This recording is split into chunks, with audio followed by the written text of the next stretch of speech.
Bonjour à tous, on se retrouve aujourd'hui dans une nouvelle vidéo pour parler non pas d'un roman récent, mais d'un manga assez vieux dont on m'a offert la réédition. Je vais donc vous présenter ce livre, donc l'intégrale d'Ayako du grand Osamu Tezuka.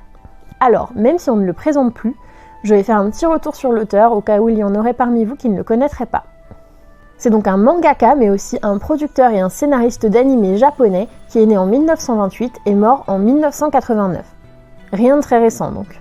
Et Tezuka, c'est un monument dans le monde du manga. Donc parmi les surnoms qu'on va lui prêter, on retrouve notamment le père du manga, le parrain du manga ou encore le dieu du manga.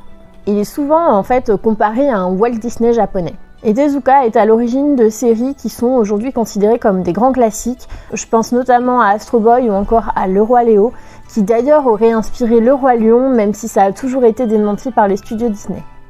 Tezuka, c'est tellement un grand auteur qu'il continue à recevoir des prix et récompenses à titre posthume. Et après sa mort, en France, on a continué à publier des séries qui jusqu'alors n'étaient publiées qu'au Japon.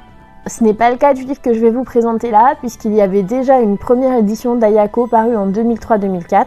Mais dans cette dernière version, donc l'intégrale publiée aux éditions Delcourt, on retrouve les deux fins, la fin originale et la fin alternative. Concernant le manga en lui-même, c'est une série en 3 tomes, assez courte donc, qui se déroule dans le Japon d'après-guerre. Donc pour que vous puissiez vous faire une idée, je vais vous lire tout simplement le résumé qu'on trouve derrière. Alors, l'immédiate après-guerre au Japon. L'occupant américain impose ses volontés aux vaincus exsangues dans un but démocratique. Les effets de la réforme agraire se font sentir jusque dans la région reculée du nord de Tokyo, Yodoyama, où la famille de grands propriétaires Tenge faisait la loi jusque-là.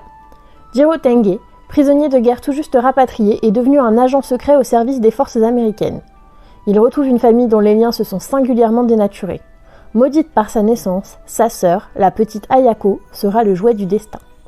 Donc voilà, c'est le résumé. Franchement, c'est un bon manga. Par contre, je vous conseille de vous préparer parce que c'est assez difficile en termes de sujets à aborder. Honnêtement, j'ai rarement vu un tel concentré d'horreur en si peu de lecture. Mais bon, il semble évident que ça n'allait pas être tout beau tout rose dans un pays en reconstruction après une guerre dévastatrice.